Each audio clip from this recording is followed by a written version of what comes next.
Squeeze 4 metre लंबी और 30 kilo वजन वाली गठीली फीमेल है। इसका शरीर पीले, चेस्टनट और ब्राउन रंग के धब्बों से भरा है, जिससे इसे कुदरती माहौल में घुलने मिलने में मदद मिलती है। इसने 2 हफ्तों से नहीं खाया है और इसकी एक अहम वजह भी है। इसकी कोख में ढेर सारे अंडे विकसित हो रहे हैं। जब तक वो इसके अंदर रहेंगे, ये किसी बड़े शिकार को नहीं खा पाएगी।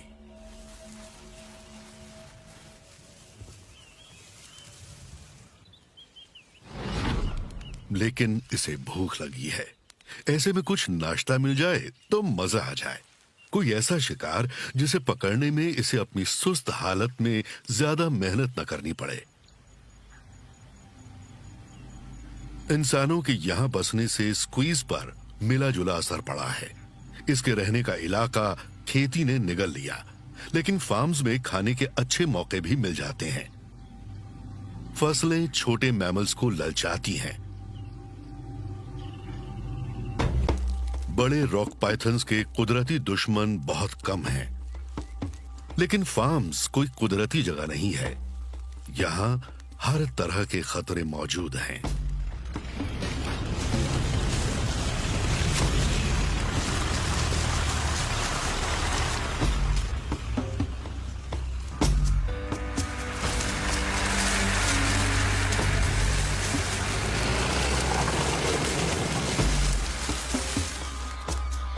बेवकूफ ऐसी जगह भी कूद पड़ते हैं जहां समझदार कदम भी ना रखें। स्क्वीज के लिए बेहतर होगा कि सही मौके का इंतजार करे। इसके पास सब्र की कमी नहीं है।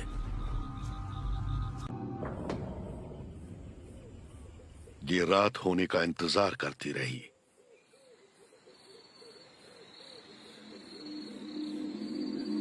ज्यादातर सांपों की तरह रॉक पाइथन की भी नजरें तेज नहीं होती, लेकिन इसका मतलब ये नहीं है कि आपको ये ढूंढ नहीं सकता। स्क्वीज शरीर की गर्मी को बहुत सटीकता से महसूस कर सकती है। इसके होठों के पास के स्केल्स में पिट ऑर्गन्स हैं, जिनमें हीट सेंसिटिव रिसेप्टर्स की भरमार है। इन रिसेप्टर के संकेत नर्व्स के जरिए दिमाग तक पहुंचते हैं, जहां उनसे तस्वीर बन जाती है।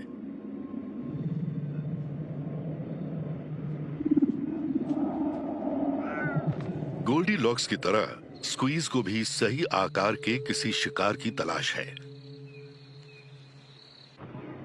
उसे बहुत छोटा नहीं होना चाहिए। मेढक को पकड़ने की मेहनत का कोई फायदा नहीं। शिकार ज्यादा बड़ा भी नहीं होना चाहिए। किसी रॉक पाइथन के लिए भी किसी मवेशी जैसे बड़े जानवर को निगलना मुश्किल होगा।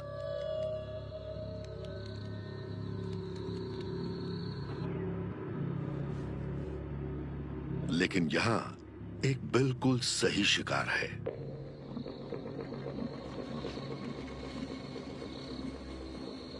यह खरगोश यहां लजीज बंद गोभियां खाने के लिए आया है, लेकिन इसकी बदकिस्मती से यही बंद गोभियां स्क्वीज के छिपने के लिए सही जगह भी है।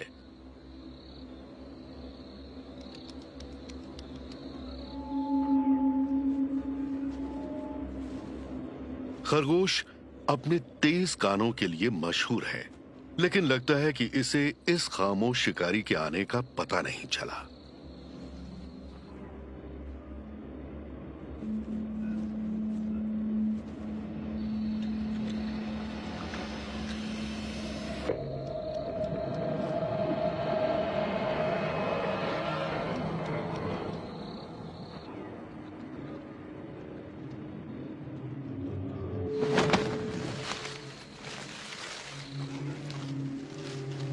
खरगोश तेज है, लेकिन स्क्वीज उससे भी तेज है।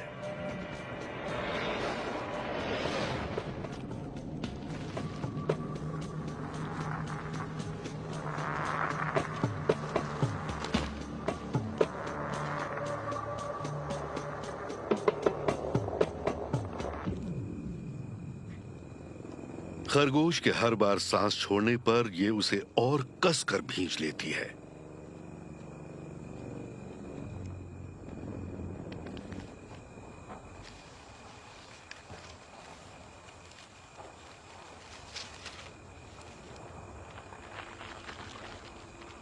पाइथन अपने निचले जबड़ों को अगल बगल फैलाकर अपने मुंह को काफी बड़ा कर सकते हैं और अब स्क्वीज इस खरगोश को मुंह की ओर से पकड़कर निगलने लगी।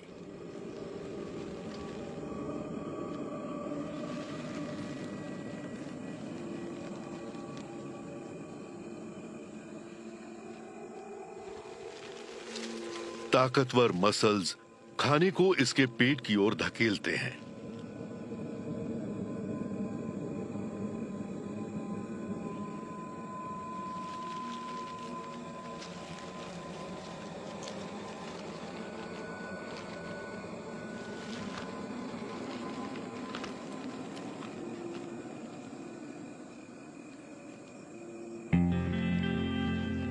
शिकार को पूरा निगल लेने के बाद अब किसी सुरक्षित जगह पर सोने का वक्त है।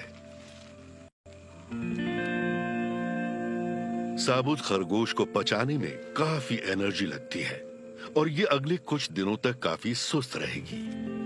सुस्त सांप को हमेशा खतरा रहता है।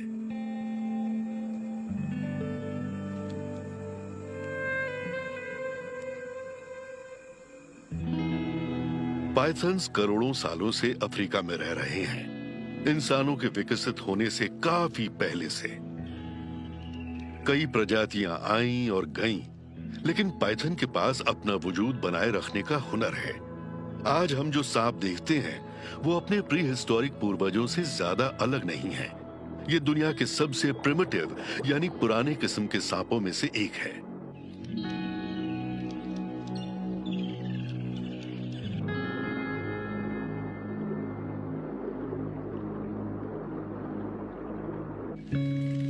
इसके शरीर के पिछले हिस्से में कांटे जैसे दो छोटे छोटे उभार हैं जिन्हें पेल्विक स्पर्स कहते हैं।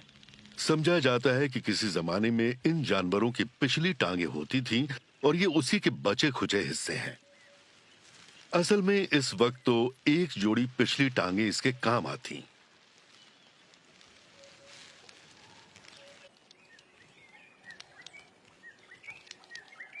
स्क्वीज ने उस खरगोश को 8 हफ्ते पहले खाया था।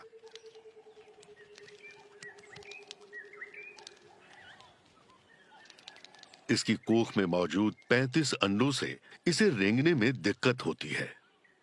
हर अंडे का वजन किसी बिलियर्ड बॉल जितना है, यानी ये अपने अंदर 35 बिलियर्ड बॉल्स को कई हफ्तों से ढो रही है। अब ये अपना बोझ हल्का करने के लिए तैयार है, लेकिन ये इन्हें ऐसे ही कहीं भी नहीं छोड़ सकती।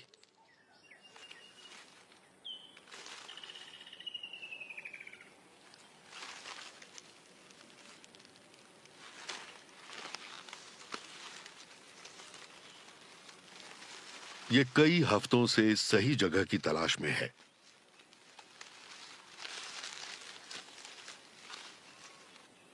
सिल्वर ओक के इस पुराने पेड़ के नीचे मौजूद कोटर में इसके अंडों को कुदरत की ताकतों से हिफाजत मिलेगी और वो शिकारियों की नजर में भी नहीं आएंगे।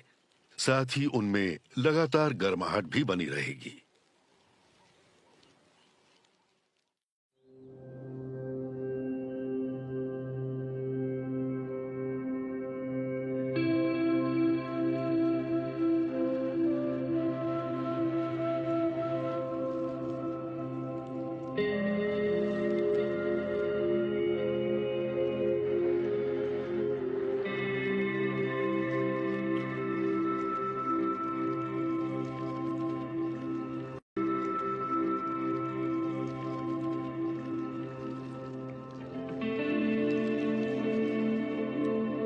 एक ताकतवर जानवर के लिहाज से ये हैरत अंगेज ढंग से बहुत नरमी से भी पेश आ सकती है।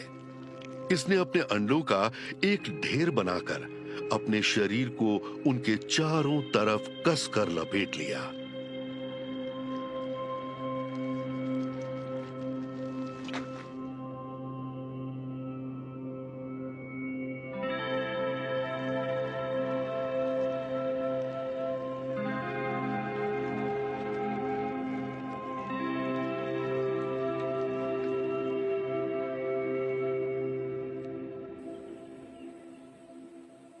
दुनिया के तमाम सांपों में अफ्रीकन रॉक पाइथन उन गिने चुने सांपों में से हैं जो अपने बच्चों का ख्याल रखते हैं।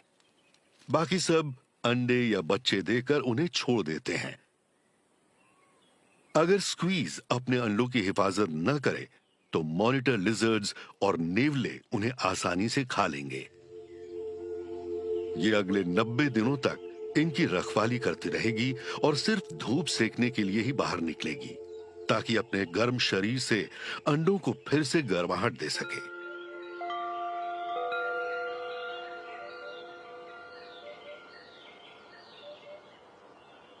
ये दिन ब दिन कमजोर होती जा रही है और इसमें अपनी और अपने बच्चों की हिफाजत करने की ताकत घटती जा रही है।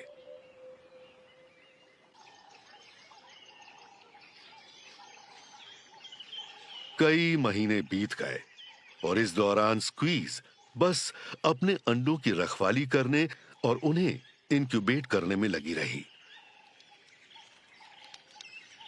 खाने की कमी से ये कमजोर हो गई है, लेकिन मैटरनल इंस्टिंक्ट यानी मां वाली भावना इस पर हावी है।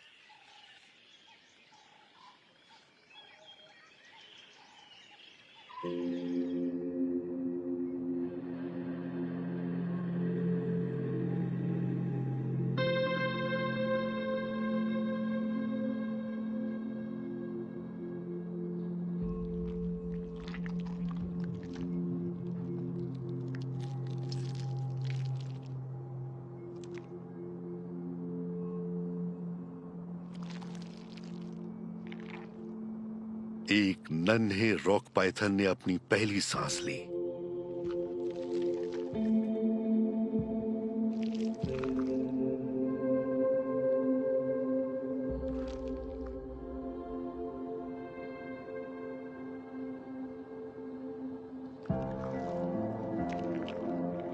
फिर एक और ने।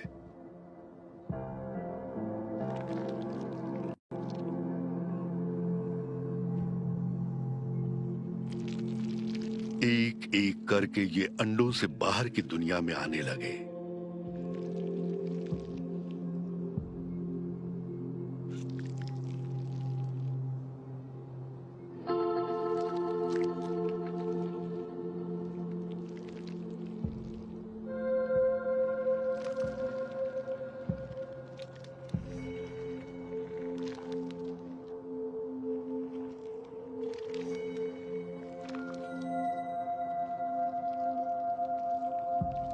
इन्होंने हवा में मौजूद केमिकल संकेतों को चखा। खतरा, खाना, मां।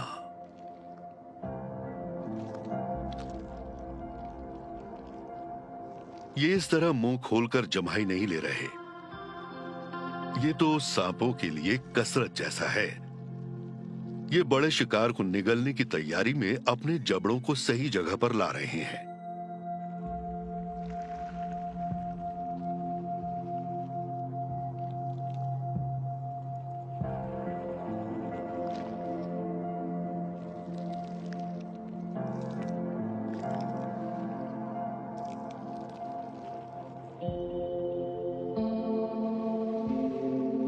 तीन महीनों तक अंडे के अंदर विकसित होने के लिए इन्हें अपनी जरूरत की हर चीज एग योक से मिलती रही और अंडे से बाहर भी 2 हफ्ते तक उससे इनका काम चल जाएगा।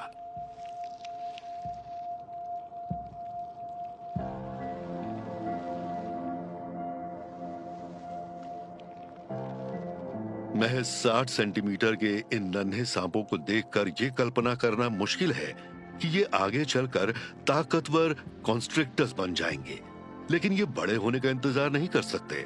कुछ हफ्तों के अंदर ही नेस्ट से निकलकर इन्हें पहली बार अपना केंचुल छोड़ना होगा और पहला शिकार भी करना होगा।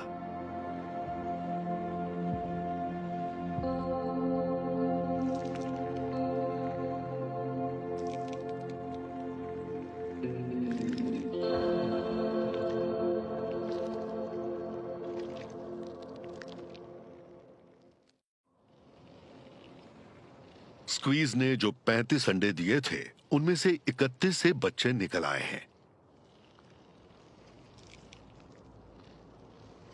ये नन्हे सांप एक दूसरे पर चढ़कर बाहर निकलने के रास्ते तक पहुंचने की कोशिश कर रहे हैं।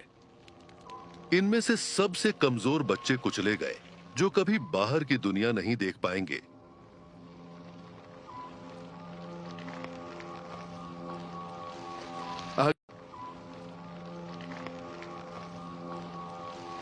आगे चलकर इन्हें दो जानलेवा हालात का सामना करना पड़ सकता है, भूख से मरने का या फिर किसी और जानवर का शिकार बन जाने तक किसी तरह जिंदा रहने का। इनमें से कुछ ही अपने पहले जन्मदिन तक जिंदा रह पाएंगे।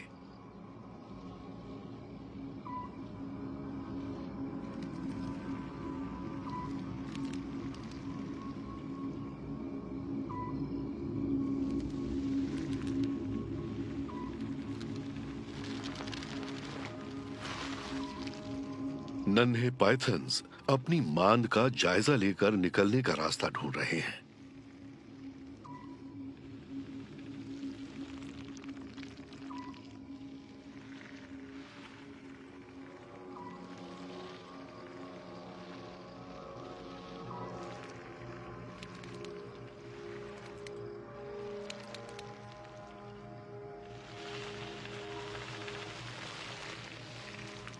आखिरकार उनमें से एक को बाहर आने का रास्ता मिल गया।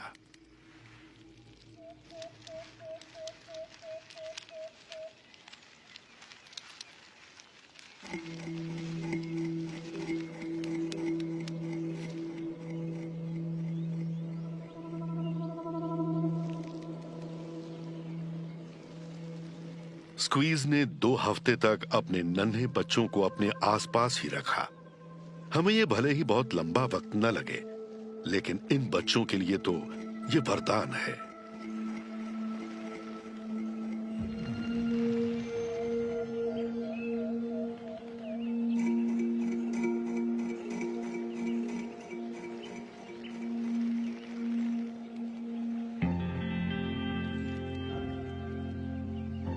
चार मीटर लंबी मां अगर आसपास मौजूद हो तो शायद ही कोई शिकारी इन बच्चों पर हमला करने की कोशिश करेगा।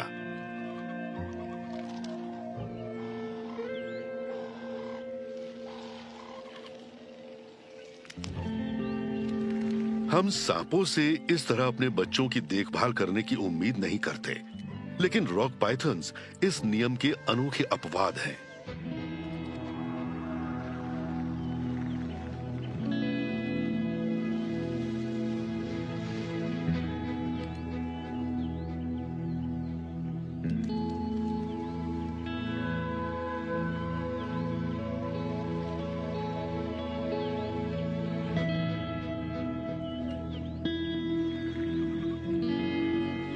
लेकिन स्क्वीज की भी अपनी सीमाएं हैं।